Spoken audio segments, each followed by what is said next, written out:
Oi, oi, fonos! Sejam todos muito bem-vindos a mais um vídeo desse quadro Trocas com a Mara, onde eu converso com você sobre vários aspectos que eu considero importantes, na prática clínica, coisas que eu aprendi, que eu vivenciei e que eu quero compartilhar com vocês, para que a gente consiga construir uma atuação cada vez mais sólida, na área de voz e que a gente consiga dividir esses conhecimentos, espalhar para que cada vez mais fonos também consigam atuar bem na área de voz, Então, se você se interessa pela essa temática de voz, já se inscreve no canal, ativa as notificações no sininho para já receber outros vídeos que serão postados e para não perder nada. E também encaminha, compartilha com os colegas da fono, principalmente com aqueles que, assim, falou em área de voz, você já sabe que, já lembra daquele, que gosta bastante de atuar com a área de voz. Meu nome é Mara, eu sou fonoaudióloga, sou doutora em voz e também sou professora de 2 faculdades de fono aqui de Santa Catarina, ou seja, adoro ensinar, então tem essas 2 paixões que é atender principalmente voz, atuar clinicamente principalmente com a área de voz e dividir o meu conhecimento, dividir a minha experiência com os meus alunos e alunas. E o tema desse vídeo de hoje é sobre como que vocês podem potencializar o raciocínio clínico de vocês com o intuito de escolher a técnica vocal ideal, escolher a terapia ideal para o seu paciente, utilizando apenas uma avaliação assim muito simples, barata e rápida, gente. Sim.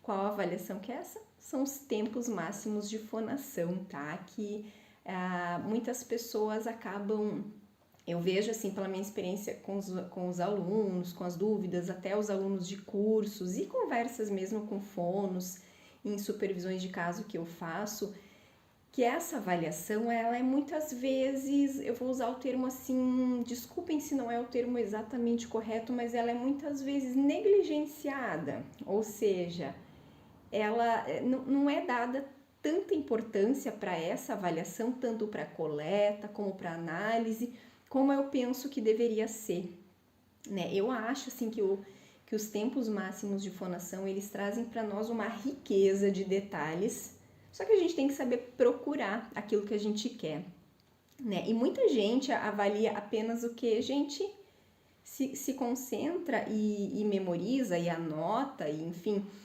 registra apenas o tempo efetivamente que o paciente conseguiu sustentar uma determinada emissão. Então, gente, isso é algo assim muito limitante. Você já está fazendo uma coleta, que é simples, ok, mas assim, o que a gente precisa é realmente utilizar aqueles dados dessa coleta para conseguir ampliar o nosso raciocínio clínico.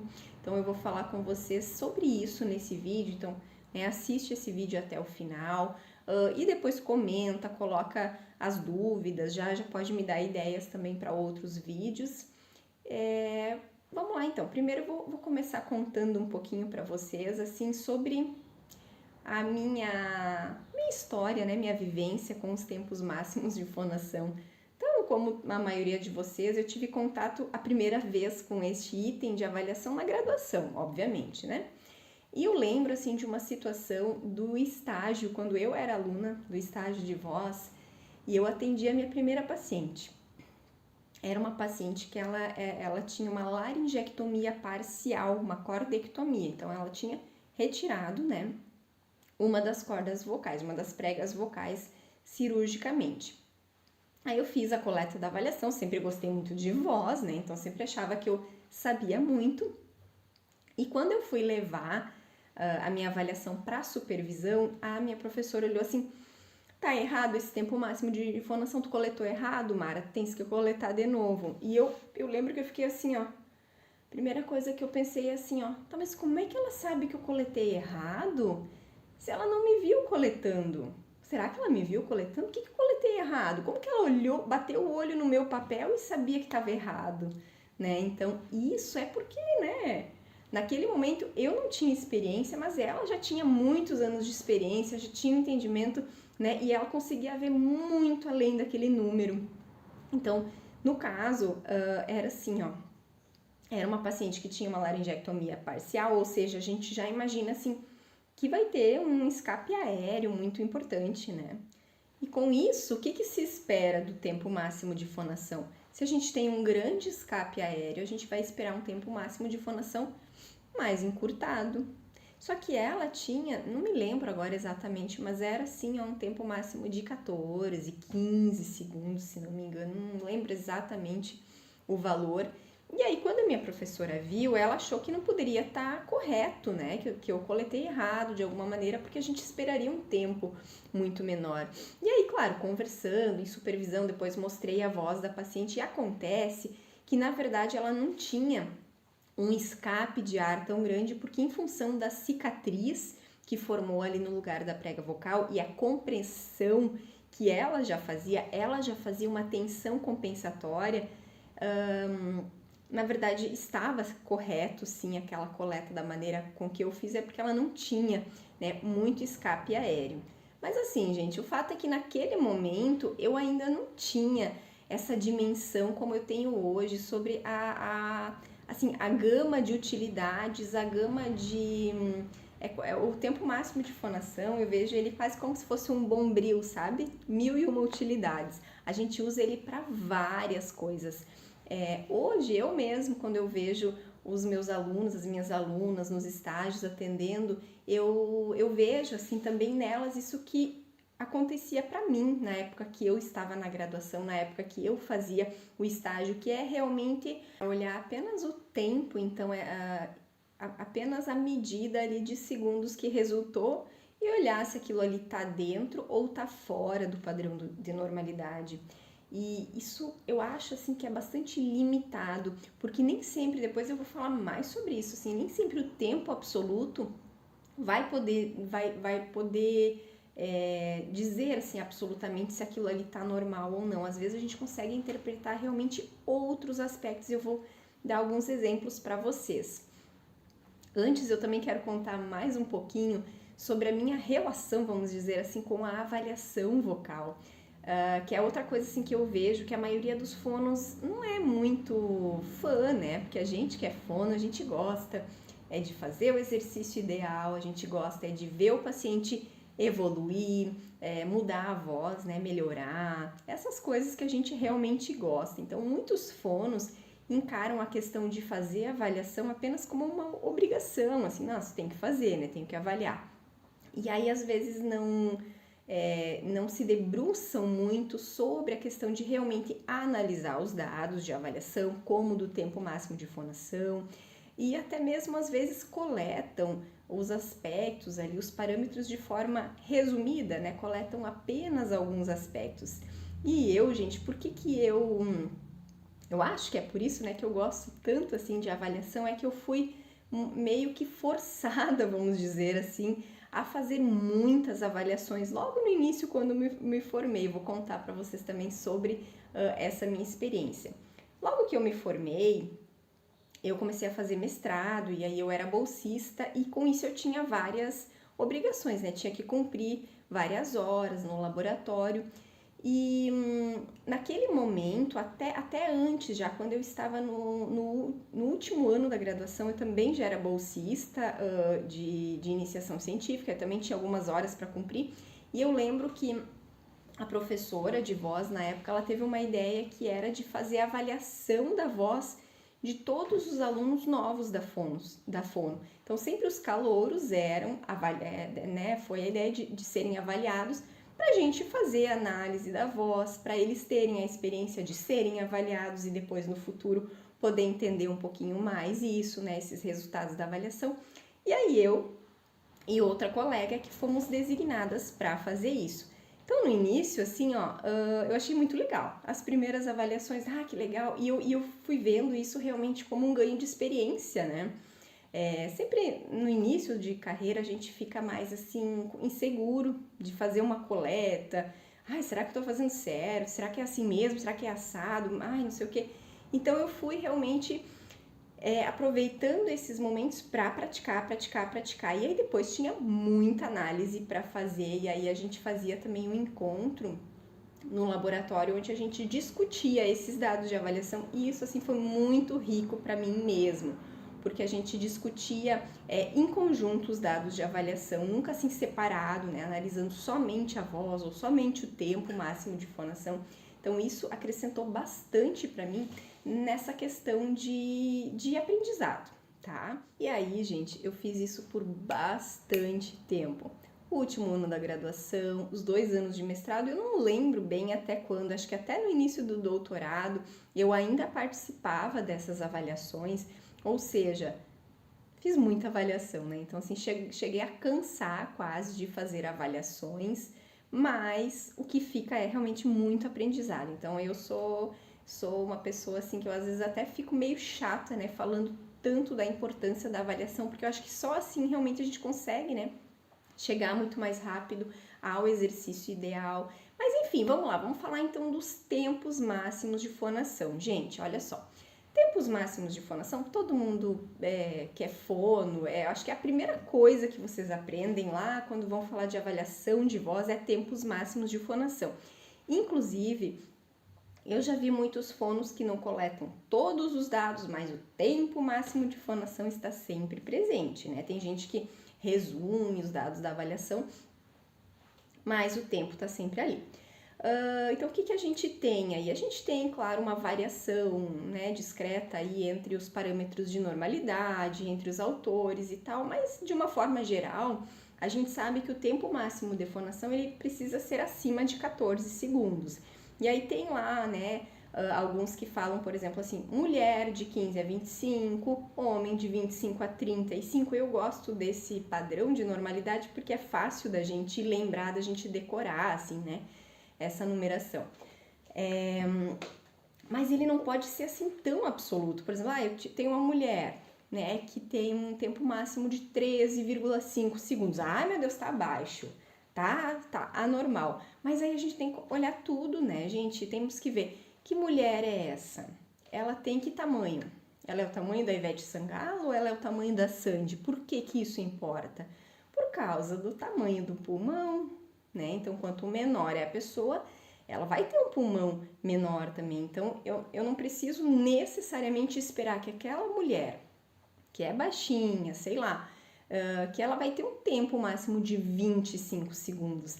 E aí, se eu tiver, por exemplo, uma paciente mulher, esse exemplo que eu dei, uma paciente mulher que é baixinha e tal, e tem um tempo máximo de 25 ou até mais, eu posso ter uma mulher de uma altura média e com mais de 25 segundos. O que a maioria pensa de primeira, assim, de cara?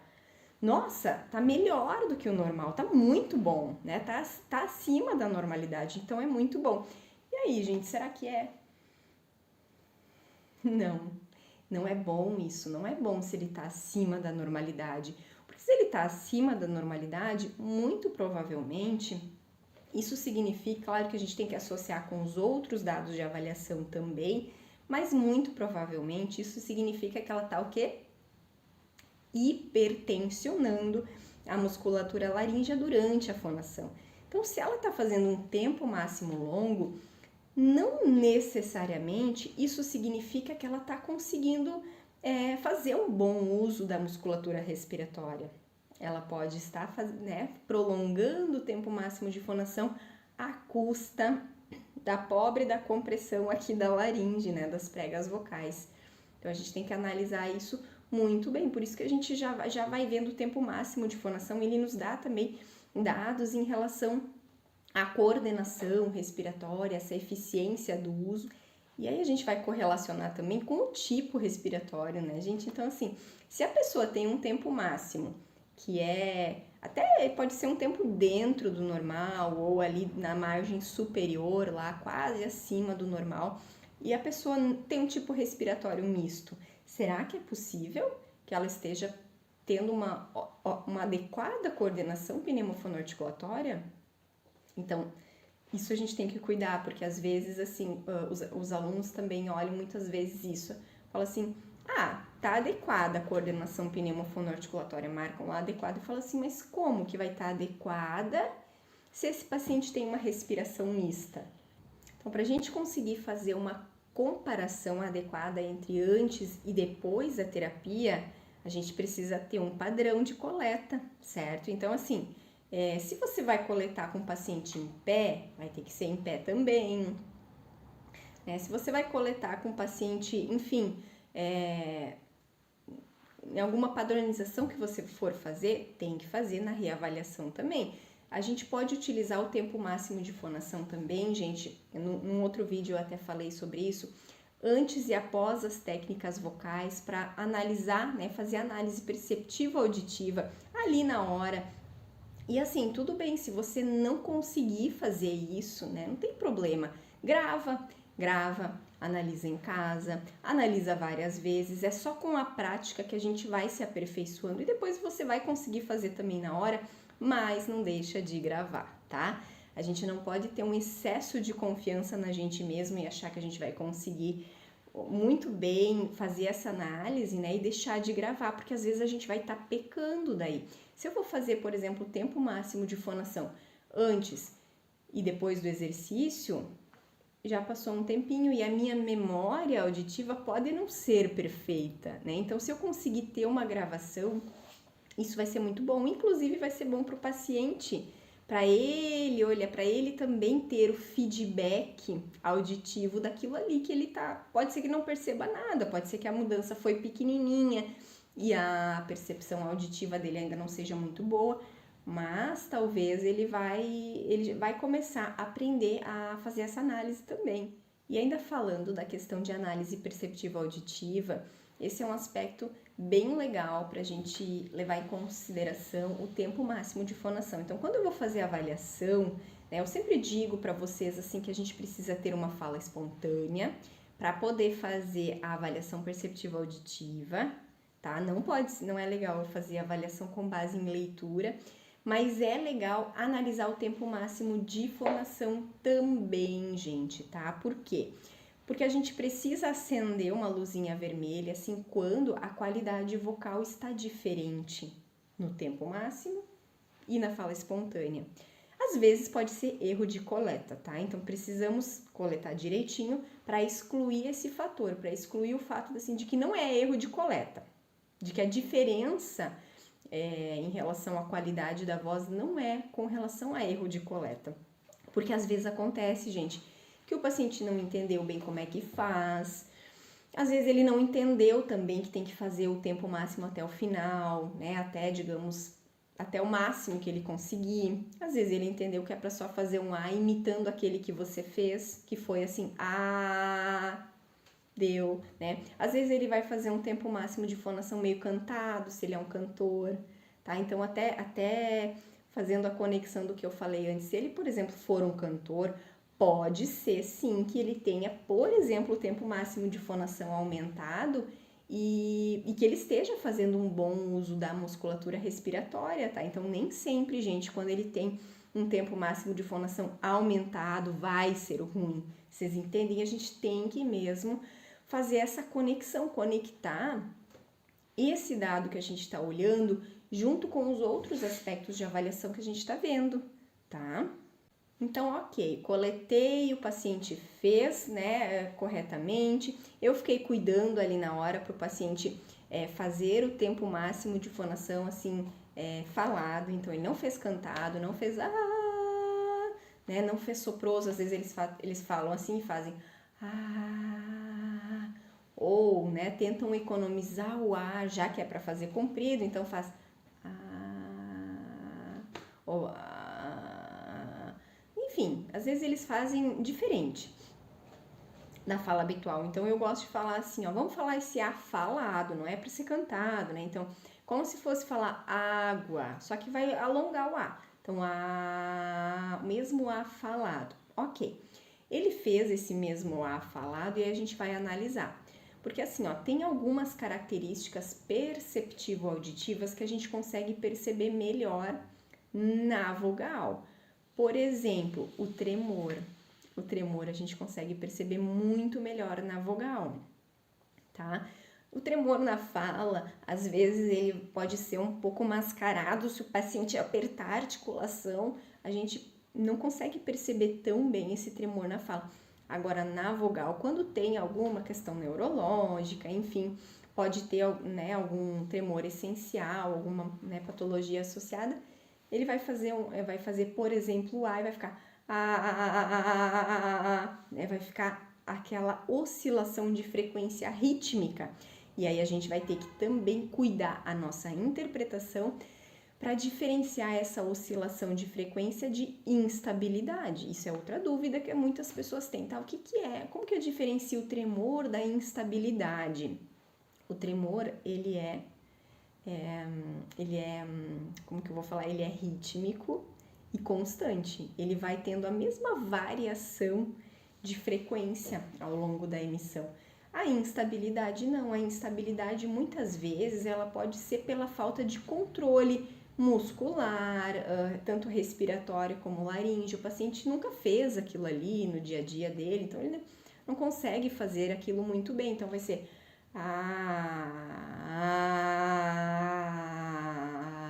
por mais que ele tente deixar aquela emissão sustentada de maneira mais estável, a musculatura dele não tá bem para isso. Isso até é algo esperado nos nossos pacientes com disfonia, né? Que eles não tenham, né, um controle assim, 100% adequado de toda essa musculatura junta, já que para fazer o tempo máximo a gente precisa tanto da questão respiratória, como aqui, né, da questão da musculatura laríngea associada ali. Então, ok, no tempo máximo de fonação a gente consegue perceber bastante o tremor, né, quando tem, e a rouquidão, gente, também, outros ruídos também a gente consegue, por exemplo, assim, ó, no tempo máximo do A, ó, o paciente está falando essa emissão contínua e a gente não está tendo, vamos dizer assim, um mascaramento da articulação, que pode confundir um pouquinho o nosso ouvido, principalmente quando a gente está mais no início fazendo essa avaliação, fazendo essa análise. Então, se a gente escutou na fala, eu estou em dúvida, será que tem rouquidão? Será que não tem? Eu vou ouvir o tempo máximo do A, porque ele é, vamos dizer assim, limpinho, ó, ele é aberto. E aí a gente consegue evidenciar muito bem essa sonorização glótica. Então é muito bom o tempo máximo de fonação, não que a gente vá utilizar somente ele, até a gente tem alguns protocolos de análise perceptiva auditiva, que eu digo que são protocolos mais assim de triagem vocal, como a Gerbasa, a Rasat, que são centrados em ruídos de fonte glótica, né? Rouquidão, soprosidade, aspereza, né? Astenia, então focados aqui na fonte glótica. Então tem esses protocolos que eles sugerem avaliar exclusivamente com a vogal A. Mas a gente, na prática clínica, que a gente vai fazer uma avaliação realmente com profundidade no nosso paciente, uma avaliação completa, eu sugiro que vocês não façam a avaliação perceptiva auditiva somente com base na vogal A. Façam da fala espontânea, mas peguem também, analisem também o A para fazer o comparativo, tá? Às vezes, quando a gente tem então algumas diferenças, isso pode ser uma prova diagnóstica.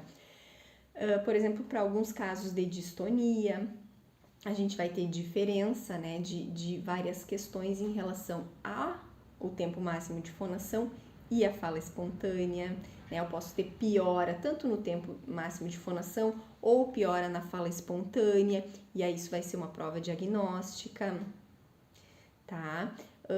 Pode ser uma prova diagnóstica, às vezes, para disfonia psicogênica. Quando a gente vai avaliar um paciente, a gente nunca sabe o que vai vir, né? É que nem um presente, né? Um presente de Natal. A gente tem aquele pacote e a gente não sabe o que vai vir lá dentro. Né? Pode vir uma caixa grande com uma coisa pequena lá dentro, ou uma caixa cheia de coisas. Então, a gente não sabe.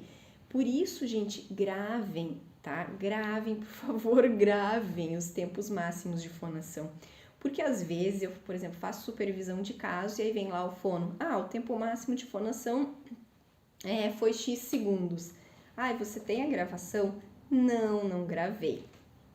né? Por quê? Claro, a pessoa às vezes nem sabia que iria precisar daquilo depois, mas às vezes, gente, quando a gente, né, pode estar na frente, assim, de um caso de uma disfonia psicogênica, pode ser que o tempo máximo de fonação, ele elucide para nós algum dado que, opa, aquilo ali chama atenção. E a gente não tem como adivinhar se isso vai acontecer ou não. Então é bom ter gravado, se precisar, daí vocês vão ter, tá? Outra coisa, gente, outra utilidade da análise do tempo máximo de fonação é justamente fazer análise acústica, que eu comentei na live dessa semana, da terça-feira, tá? Também, esse vídeo também tá aqui no canal, né? Para quem quiser assistir, é bem interessante sobre análise acústica. Então, assim, a coleta do tempo máximo de fonação, ele também vai ser útil, mesmo que você não queira fazer análise acústica, mas talvez depois você queira, talvez depois você faça uma supervisão com alguém e aí vocês vejam a necessidade ou a importância ou o quanto que uma análise acústica poderia acrescentar, né, nesse trabalho. Então, assim, grava para pelo menos ter esse dado se você precisar, tá? Outra coisa que o tempo máximo de fonação ele pode nos ajudar é em relação à determinação da frequência fundamental. Então, quem for fazer análise acústica vai ser muito rápido determinar a frequência fundamental, porque vai fazer análise acústica ali da vogal e já vai aparecer. A média da frequência fundamental é X. Tá ali, muito fácil, né? Só que aí, de novo, a coleta tem que ter sido feita de uma forma muito adequada, né? Eu não posso fazer...